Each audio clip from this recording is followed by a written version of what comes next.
Kapatid, pribilehyo po sa akin na ipakilala ang ating pong tagapagsalita sa umagang ito. Actually, mga special memory ko sa kanya 'pag nandun kami sa Pampanga, nakakausap ko siya ng mahaba. Yun dun ko siya nasosolo ng husto. We could talk many things under the sun. He is a good financial advisor, a spiritual advisor. For me, he's a good teacher. Para di siya si Kuya Robert, parang talagang good teacher di siya. Kapatid, ang ating pong tagapagsalita sa umagang ito, ang ating pong elder, Oscar Manansala.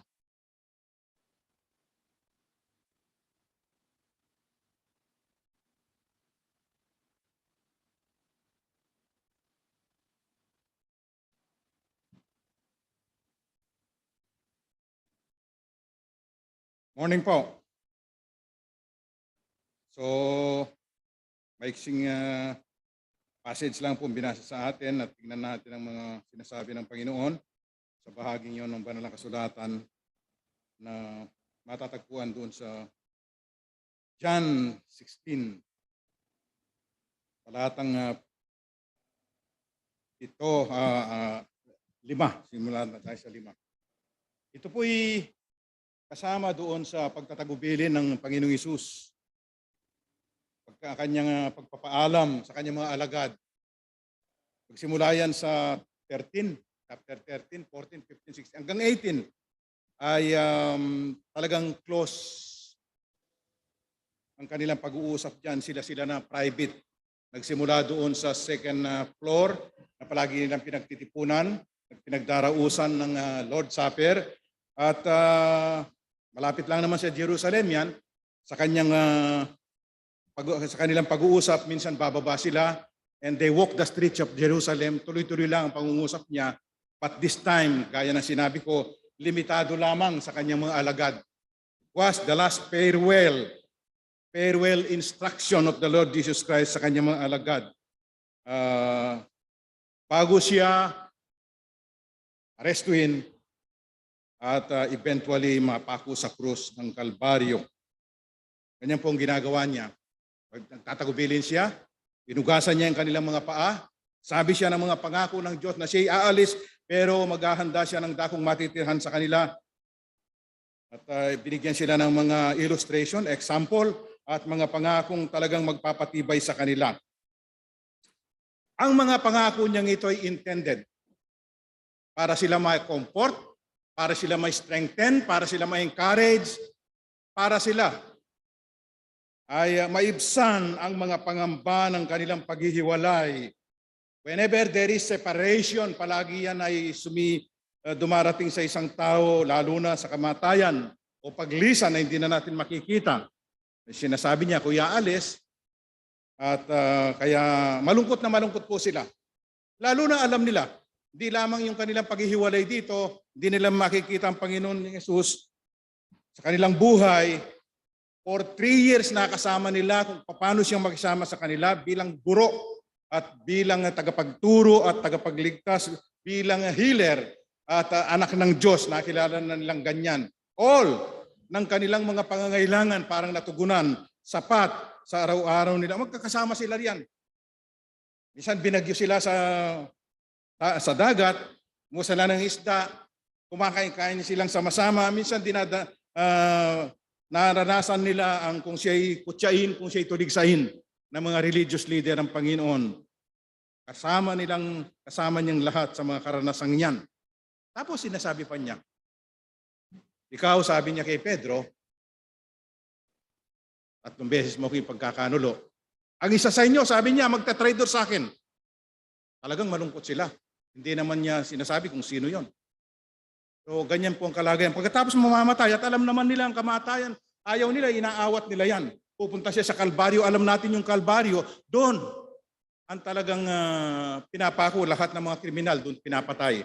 Pagkatapos ipapasa ng krus, ang Panginoong Hesus, ganyan ang sinasabi niya. Malungkot na malungkot po sila, kaya ito naman ang binibigay niya. Huwag kayong malumbay, huwag kayong malungkot. Sabi niya, sapagkat kung ako'y aalis, kung hindi ako aalis, sabi niya, hindi. Tagapagtanggol ang binasa kaninang salin sa BBM.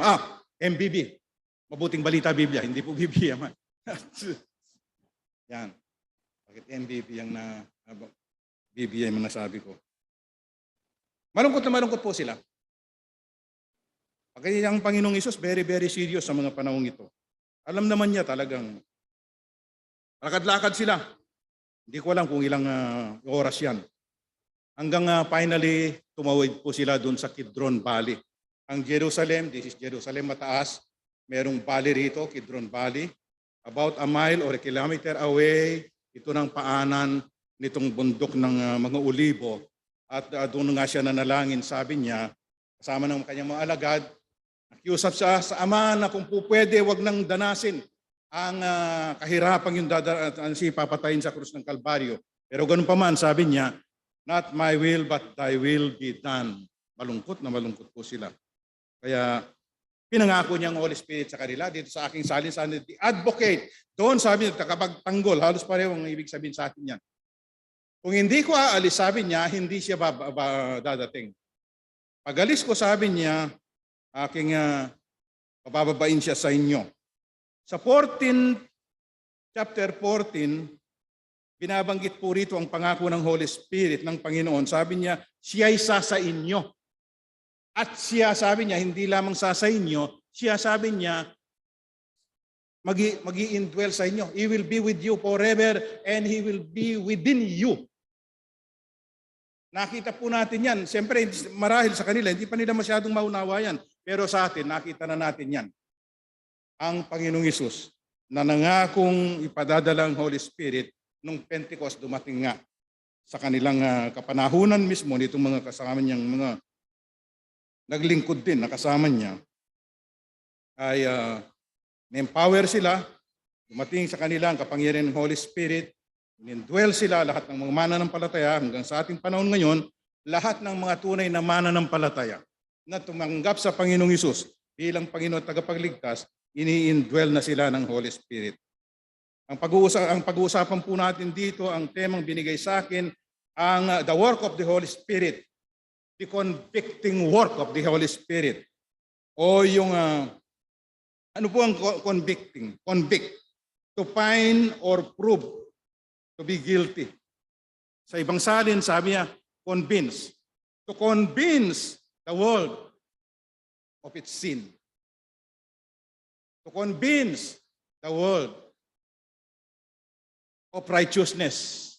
To convince the world of the coming judgment. Yung po mismo sinasabi ng banal na kasulatan na binasa natin kanina. Pag-usapan po natin yan. The Holy Spirit convicting the world of sin. The Holy Spirit convicting the world of God's righteousness, and the Holy Spirit convicting the world of the coming judgment. Ang Holy Spirit po ay pagmasdan natin, ang daming mga salin ang tinignan ko. Siguro 10 salin, iba't iba. Sa New King James Version, ang sinasabi po niya, helper o guide sa 16, 13, and 14. Ang tawag niya, ang description niya, sa Holy Spirit, helper, katulong o guide. Sa New King James, sa New Living Translation, ang sabi niya, advocate, one who pleads the cause of another. Parang abogado ngayon, ano? May kaso ka, dadaling ka sa korte ng nagdemanda sa inyo, kukuha ka ng abogado, ipagtatanggol ka niyan. Ganyan ang advocate dito sa New Living Translation. Sa Amplified, ang sinasabi po niya, dami. Kinuha niya lahat ng Amplified. The Holy Spirit is the comforter. One that gives comfort, of course. Comforter natin hinigaan, napakasarap pag malamig ang panahon, may comforter tayo, kakatulog tayo. Something like that. Counselor, teacher, 14:26, to remind us, to teach us. Ang sabi niya, kasi teacher ang Panginoong Hesus. Kaya nung aalis siya, sabi niya, padadala ko sa inyo, ang Holy Spirit ay siyang counselor niyo, siyang teacher niyo, siyang comforter niyo, siyang advocate ninyo. Binabanggit din sa ang intercessor. Hindi tayo marunong manalangin halimbawa doon sa binabanggit sa Roma, pero siyang tumutulong manalangin sa atin. Pinipilter niya marahil ang sinasabi natin. Bago nakarating sa Ama, yung tamang salita na ang makakarating doon. Minsan may nag-i-stammer sa atin sa panalangin. Pero just the same, pag dumaan sa Holy Spirit yan, nakarating sa Ama, ang ating mga kahilingan, maliwanag na. Kaya si Pastor Sam isang beses nagturo ng tungkol sa panalangin sa atin dito. Sabi niya, meron kaming member, sabi niya, si Marta at si Maria. Sabi niya, ang pinapanalangin namin si Marta. Dahil siyang may kailangan ng tugon ng Panginoon. Pero ang nasasabi nitong kapatid na ito, si Maria palagi ang nababanggit niya. Si Maria walang problema, sabi niya. Sa palagay ba ninyo, pagdating sa Ama roon, hindi tama? Tama, tinatama po ng Holy Spirit yan. At tinuturuan din tayo. Dito sabi niya, intercessor, bukod sa intercessor, sa ating mga panalangin, strengthener, empowering us to do the ministry, empowering us to go on, empowering us kung sinasalungan natin ang mga problema natin sa buhay because the Holy Spirit is there strengthening us, nakakapagpatuloy po tayo. Yung isa pang salin niya, sabi niya, standby, kaagapay. Meron niya, tatayin niya, ano? Ang kaagapay. Yan, ang Holy Spirit ay pala. Available, always available. Standby, kaagapay, dyan sa tabi natin. Hindi umaalis yan nasa sa atin. Hindi lamang siya katulad ng Panginoong Hesus. He was present physically with them. But sabi niya, huwag kayong malungkot because sabi niya, higit pa doon sa akin. He'll be with you and will be in you. Indwelling presence of the Holy Spirit. Doon sa 2 Corinthians 3:6 ang sinasabi niya, the Holy Spirit is the life giver. Meron din siyang authority. Meron din siyang karapatang magbigay ng buhay. Gaya ng Ama, gaya ng Panginoong Hesus, the Holy Spirit. Ang sabi niya ron, the life-giving power of the Holy Spirit. Sa 2 Corinthians. Dito sa ating pinag-uusapan, convicting, to convince of error or sinfulness, to expose and to prove wrong. Yan ang gawa niya sa atin at ito ang ating pag-uusapan. Ito ang talatang tatalakayin po natin, mensahe today, the convicting work of the Holy Spirit. Convicting means to convince of error or sinfulness. To convince of error or sinfulness or to expose and prove wrong. Sasabihin niya sa sanlibutan, mali ka dito tungkol sa kasalanan. Sasabihin niya sa sanlibutan, tayo yun, ang mga tao yun. Mali ka dito tungkol sa pagkaunawa mo sa katwiran o kabanalan. Sasabihin niya sa sanlibutan, mali ka dito tungkol kay Satanas. Turo kay Satanas. Si Satanas sabi niya, hinatulan na. Yung tatlo pong yan ang pag-uusapan lang natin, hindi tayo aalis dyan. When the Holy Spirit, the advocate o tagapagtanggol doon sa Tagalog, comes, He will convict the world of its sin, sabi niya, of God's righteousness and the coming judgment. Pagdating ng tagapagtanggol ng Holy Spirit, kanyang patutunayan sa mga taga-sanlibutan, mali sila kanilang pag-unawa tungkol sa kasalanan. Kanyang patutunayan sa mga taga-sanlibutan, tayo at sa mga taong hindi pumananampalataya, na sila'y mali tungkol sa pagiging banal, tungkol sa katwiran. Pinag-aralan po natin kanina yung Sunday School. At kanyang patutunayan, mali sila sa pagkaunawa nila sa hatol na darating. Yan po binabanggit niya sa salin ng Mabuting Balita, Biblia. So tingnan po natin isa-isa. Ano ang kanyang gagawin? Sa unang puntos natin, the Holy Spirit will convict the world of its sin. Bakit? Binabanggit din po riyan. Kaya hindi tayo mahihirapan. Binabanggit niya. Bakit niya i-convict sa sin? Ang sabi niya, dahil ni-reject nila ako. Dahil they refuse to accept me. They refuse to believe me. Kaya i-convict ko sila sa kasalanan yan. Ang pinakamalaking kasalanang magagawa ng tao, sa palagay nyo, heinous crime, murder, adultery. Si Putin maraming pinapatay doon sa Ukraine. Hanggang ngayon, mad dictator ang tawag sa kanya. Si Hitler. Ang Apostol Pablo, nung bago siya mag-convert sa Kristyanismo, ganyan din ang ginawa niya. Nagpapapatay siya, paparusa siya, humuhuli siya ng mga mananampalataya. Si Pedro, 3 beses niyang tinatuan Panginoon. Malaking kasalanan yan. Kayo ba naitatuan niyo ng Panginoong Hesus? Hindi pa, di ba? Pero siya 3 beses. Ay, ang sabi pa niya, hindi kita itatatuan, mamatay na ka. Sabi niya, dadaan sila sa ibabaw ng aking bangkay. At tinutuungan niya yan. Nung nga-arestuin siya, bumunot siya ng kanyang tabak at tinabak nga yung si Malcot na nahiwa yung tenga, sinoli ng Panginoon. Pero nung arestuin na siya, nung talagang dalhin na kay Anas at i-interrogate ng Panginoong Hesus, susunod-sunod siya ron. Tinanggi na niya ang Panginoon. Nakita siya ng isang babaeng bata lamang, sabi niya, kasama ka.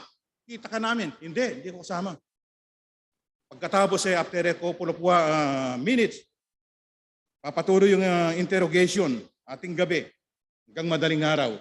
Ito po kasama ito. Kitang-kita namin ito. Hindi ko kilala yan. Ito po, sabi na naman ng pangatlong beses, ito kasama nila. Sabi, tignan niyo ang kanyang boses, tignan niyo ang kanyang tono. Halatang-halatang Cardona ito eh.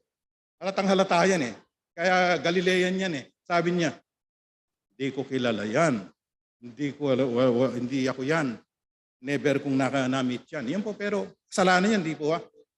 Anumang kasalanan na nagawa natin, ito'y maghihiwalay sa atin sa Diyos. Anumang laki ng kasalanan natin, anumang liit niyan, hindi na pinag-uusapan. Dito nagkakamali ang mga tao. Dito nagkakamali ang sanlibutan. Ang sinasabi ng mga tao kasi ng sanlibutan, sabi ang maliit lang naman ang kasalanan ko eh. Hindi na ako kamukha nun eh. Hindi naman ako kamukha nito. Ito kriminal, ito magnanakaw eh. Ang lahat ng pera ng bayan, kinuha niyan eh. Ito sinungaling, sabi niya, ito ay corrupt eh. Pero hindi po yan ang pinakamalaking kasalanan. Ang sinasabi ng Panginoong Hesus dito, I will convict the world of its sin because they reject me, sabi ng Panginoong Jesucristo. Ito yung papaaral sa atin ng Banal na Espiritu Santo. Ni-reject nilang Panginoon. Ang kasalanan natin talaga, lahat ng tao nagkasala at walang nakaabot sa pamantayan ng Diyos. Walang pwedeng magsabing ito maliit lang. Mahuhulog ka rin sa impyerno dahil sa kasalanan yan. Malaki man yan o malaki. Yan ang diskarte ng tao. Kinukompare niya sarili niya sa kanyang kapitbahay, sa kanyang kilalang tao. Sabi niya, hindi ko naman siya kamukha. Pero sa totoo lang, pare-parehong kasalanan niyan, mahuhulog tayong lahat sa impyerno. Pero sinasabi ng Panginoong Hesus dito, sabi niya, He will convict ng Holy Spirit yung tao, sabi niya, tungkol sa kasalanan. At dahil, sabi ng Panginoong Hesus, ni-reject nila ako. Ang pinakamalaking magagawa ng tao ngayon, ang pinakamalaking kasalanang magagawa niya, huwag mong kilalanin ang Panginoong Hesus. I-refuse mo ang Panginoong Hesus. Tanggihan mong Panginoong Hesus. Ito kasi ang susi ng pagpapatawad ng Diyos sa atin. When we accept the Lord Jesus Christ, when we confess our sins, at tanggapin natin ni Jesus sa ating mga buhay, sa ating pananampalataya, bilang Panginoon at tagapagligtas, ipatatawad lahat ng kasalanan natin. Ito ang ginawa ng Holy Spirit sa atin noon. Hindi rin natin alam yan eh. Ganon din ang ugali natin doon. Ganon din ang pangungatwiran natin yan eh. Ang pangungatwirang naituro pa sa atin ganito eh. Okay, marami akong ginagawang kasalanan. Ang dami ko rin namang ginagawang kabutihan eh. Pagdating ng panahon, sabi niya, titimbangin yan eh. Kaya ang timbang, wag po kayong magpapatimbang. Siguradong talo ang mabuti kaysa masama. Nagpatimbang niyan doon kay Daniel, si Belshazzar, isang hari. Ang sabi ng sumulat doon sa pader, may sumulat doon, pina-interpret kay Daniel. Mene, tekel, mene. Tinimbang ka, ngunit kulang. Sinukat ka, ngunit maikse. Hindi sapat. Kaya sabi niya, ang kaharian mo hanggang ngayon na lang. Putas siya. Huwag po tayo magpapatimbang. Hindi nagtitimbang-timbang ang Diyos. Yung kasalanan, hindi pwedeng bayaran ng mabuti yan. Yung lason at saka yung malinis na yan, pag pinagsama mo yan, talagang matetepok ka riyan. Ito ang sinasabing, ituturo, iko-convict ng Holy Spirit ang tao. Sa atin, hindi rin natin alam yan. Pero this time, nung makakilala tayo, dumating ang Holy Spirit sa atin. Nanahan sa atin ang Holy Spirit. Ang sabi, bakit nalalaman natin yan? Bakit parang madali ang Bible ngayon? Kasi nga, may tagapagturo tayo, yung convicting power of the Holy Spirit, yung convincing power of the Holy Spirit, dumating po sa atin. Alam na natin yan. Pangalawa, so maliwanag po yan. Ang lahat ng mga taong makasalanan, magsisi ng kanilang kasalanan sa pangalan ng Panginoong Hesus, hihingi ng tawad, patatawarin sila.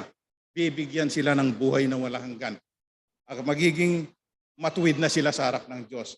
Ibibigay ang Holy Spirit sa kanila, i-guide sila, i-comfort sila, i-strengthen sila. Lahat ng pinag-usapan natin tungkol sa Holy Spirit ay magiging totoo sa kanila. Lalo na kung lalakad sila ng may kabanalan. Huwag nating sasabihin na mararanasan natin lahat yan, pero ang buhay naman natin hindi naman banal. Kailangan talaga i-allow natin ng Holy Spirit, gawin niya yung kanyang dapat gawin sa ating mga buhay. Yan. Yung mga kasalanan ninyo ang siyang naghiwalay sa inyo sa akin. At dahil sa inyong mga kasalanan, ng mga Kristiyano naman ito, sa mga hindi Kristiyano, it is your sin that separates you from me. Kailangan mawala yung kasalanan na yan. Kailangan mabura yan. Kailangan mapatawad yan. Jesus lamang papatawad yan. Ang Holy Spirit ang nagre-remind sa atin yan. So, Kristiyano na tayo. Kung tinanggap na natin ang Panginoong Hesus bilang Panginoon at tagapagligtas ng buhay natin, at tayo mananampalataya niya, bakit po hindi sinasagot ang aking mga panalangin? Kasi minsan meron din kasalanan. Ang sabi niya, ang inyong mga kasalanan ang siyang nagiging dahilan upang ang inyong mga panalangin ay bumabalandra lamang sa bubong, hindi makarating sa Diyos. But if you confess your sin, sabi niya, He is faithful and just to forgive us and to cleanse us from all unrighteousness. Tapat at banal ang Diyos, patatawarin tayo sa lahat ng ating mga kasalanan. Ang mga panalangin natin makakarating sa Diyos. So, pagmasdan ninyo yung talata, sabi niya, He will convict the world of its sin, hindi sins. Isa lamang. Ang sinasabi niya, isa lamang ito, singular. Tumutukoy lamang, sabi niya, because they refuse to believe in me. Because they reject me. Wala ka na pong pupuntahan pag nireject mo ang Panginoong Hesus. For God so loved the world that He gave His only begotten Son. Nag-iisa yan. So that whosoever believes in Him, sabi ng John 3:16, shall not perish but have eternal life.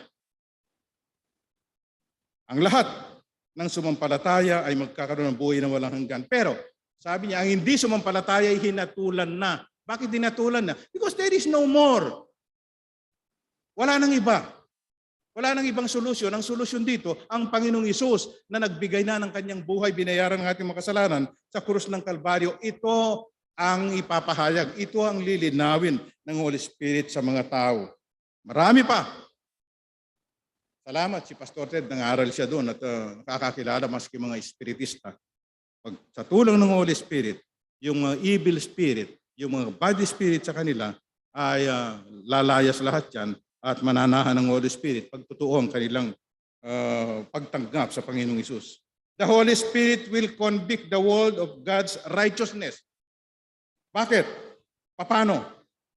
Ano ang righteousness? Kanina pinag-usapan natin, uprightness of the heart. Yung banal mula sa puso talagang ginagawa niya. Pero kulang yon. Ang sinasabi talaga rito, yung right standing before God. Right standing, yun ang upright, yun ang righteous sa harap ng Diyos. Yung merong sa kanyang katatayuan, right standing. Hindi po natin kayang gawin yon. Walang taong maring magkaroon ng right standing sa Diyos sa pamagitan ng kanyang gawa. Kahit na sundin pa natin, itry natin ang 10 utos. Kahit na ang lahat ng mga mahirap diyan pakainin natin. Kahit na ubusin na natin ang ating kalakasan paglingkuran ng mahihirap. Hindi tayo magkakaroon ng right standing before God. A right standing before God is a declaration of the Lord. When a person, kasalanan katulad ko, katulad ninyo, kinikilala natin ang Panginoong Hesus, tinatanggap natin siyang tagapagligtas at Panginoon ng ating buhay, He will pronounce us righteous. Yan.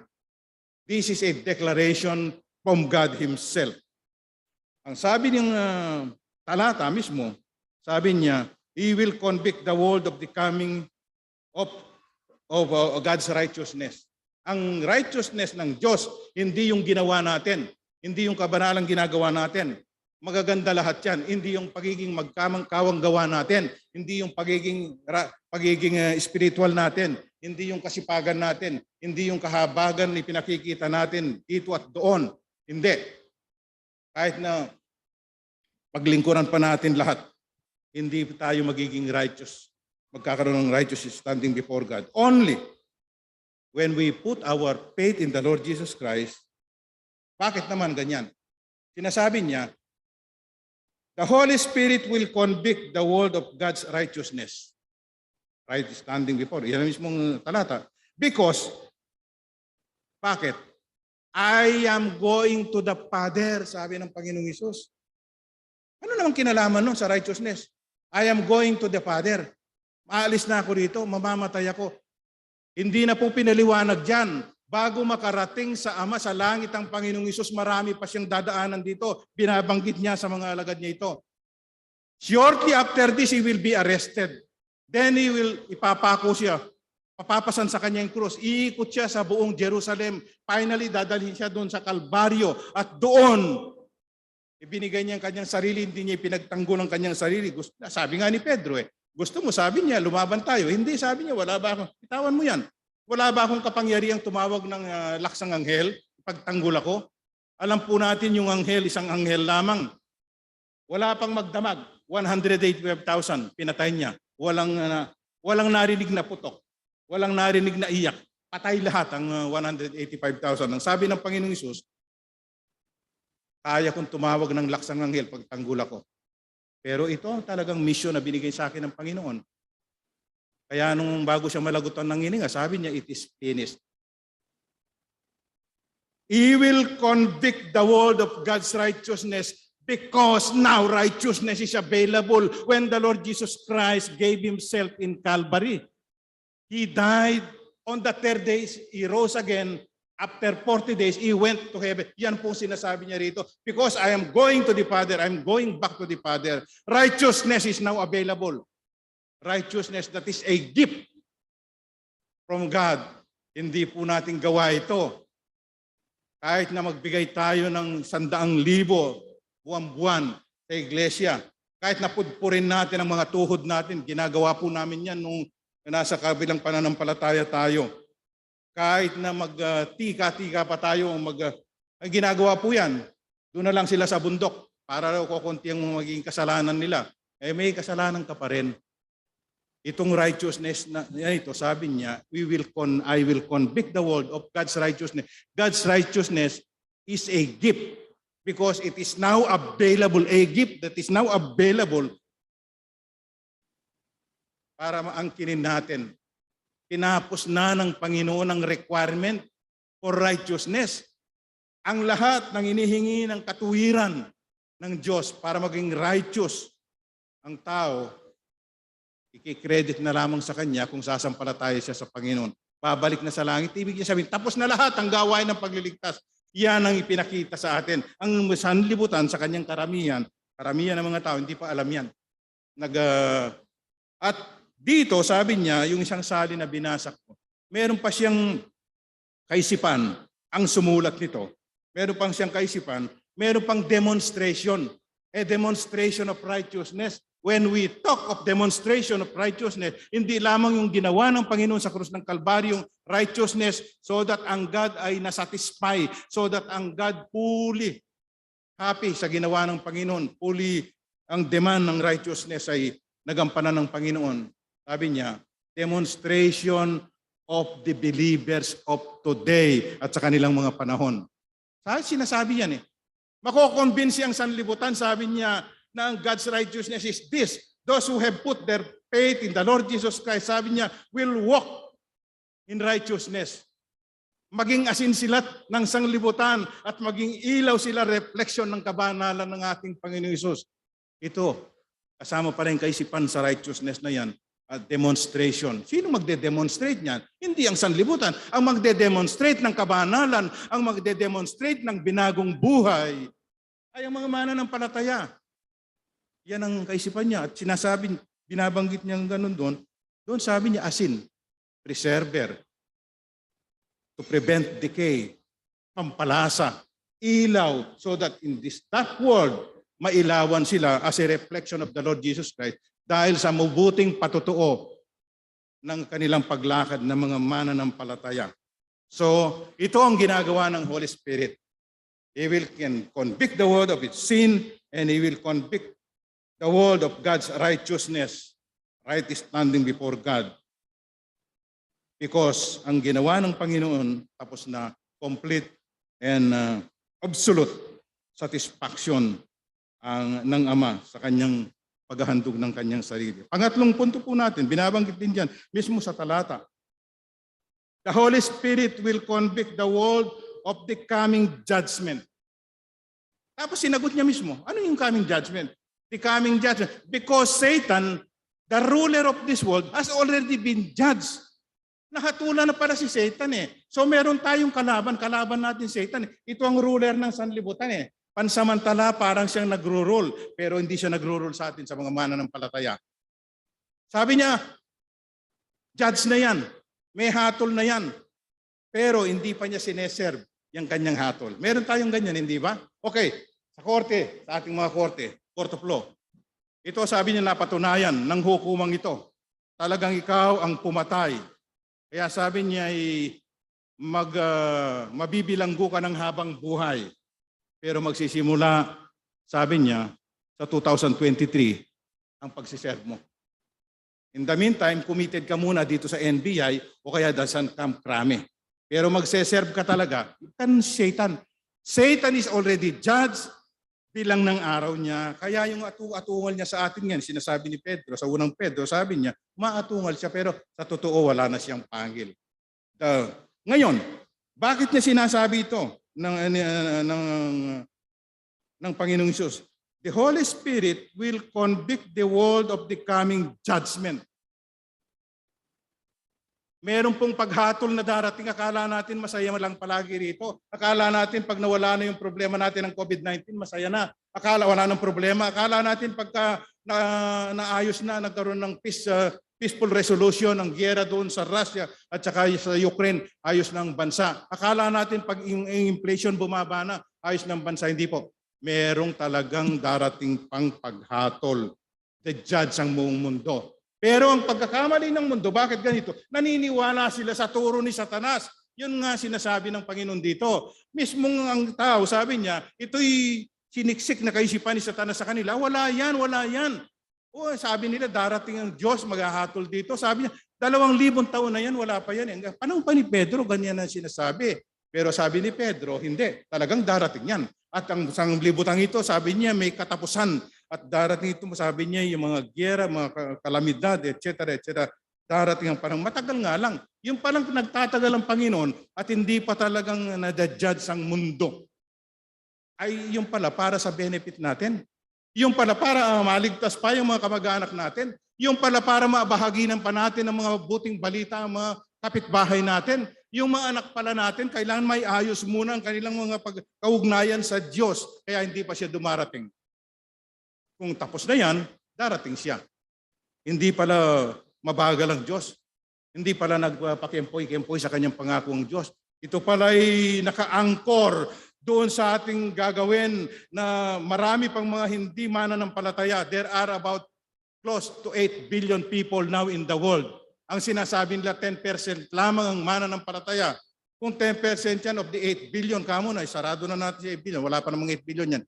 800 million lang. What about the 900, what about the 7 billion na 100 million people?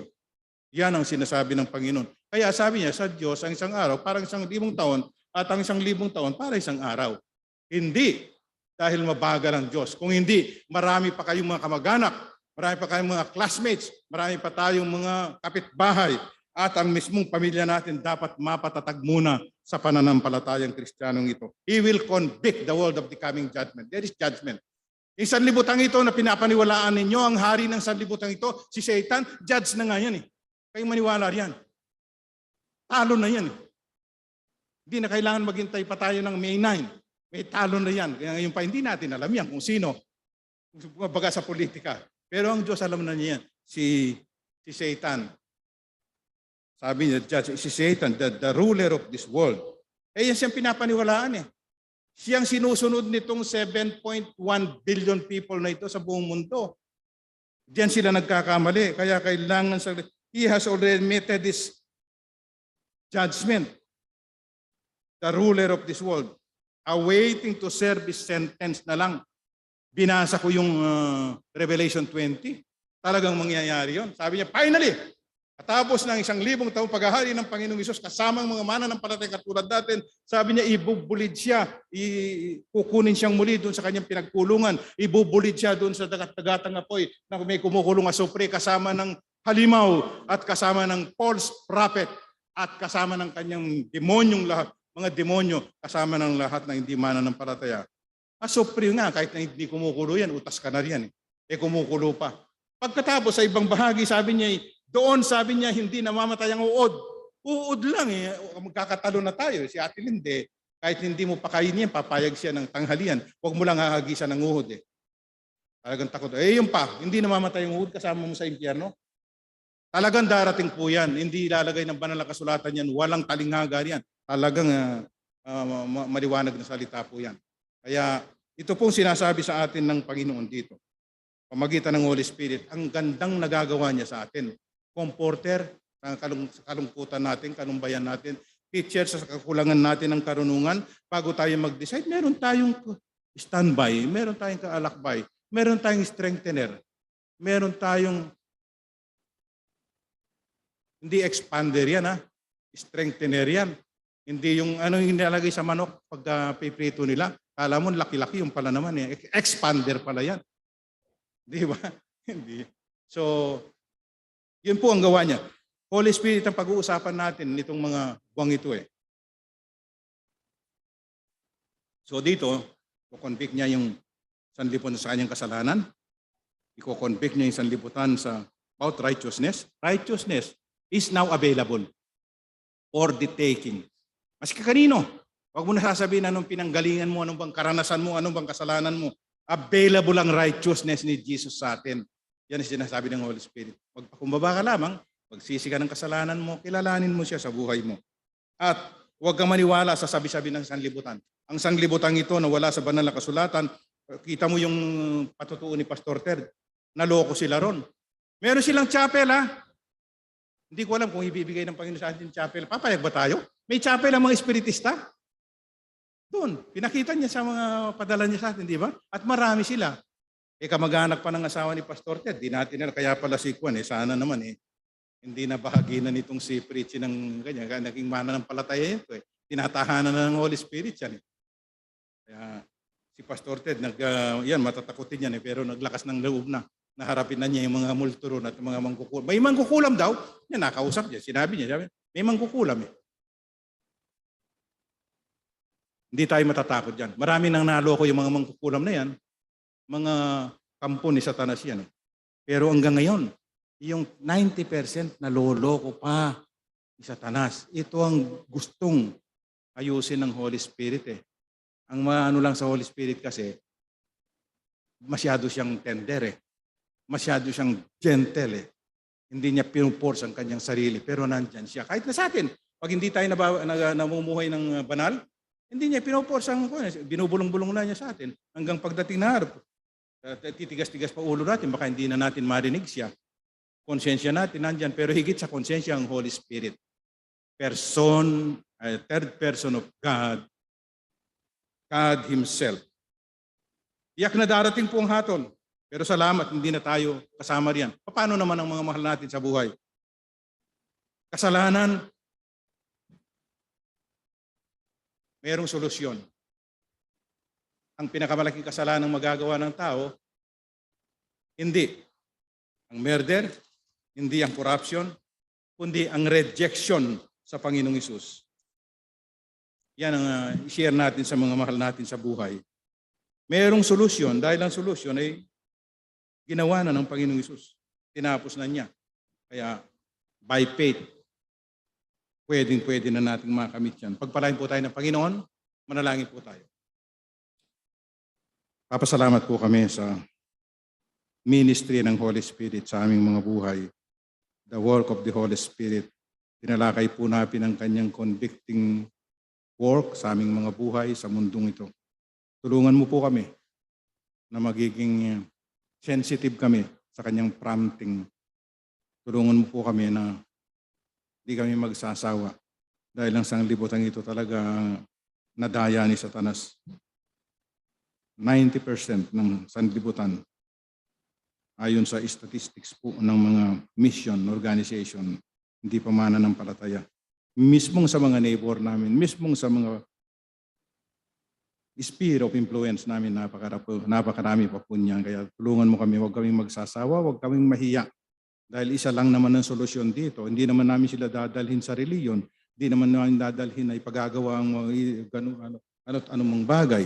Hindi naman namin sasabing magbigay ka dito, magbigay ka roon. Hindi namin sasabing magsakripisyo ka.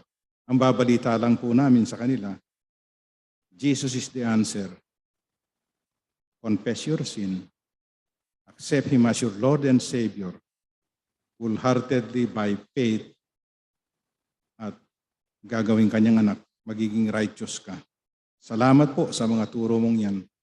Tatalakayin namin itong buwang itong Holy Spirit, Panginoon. Of course, may masisingit kaming Mother's Day sa linggo. Pagpalain mo kami.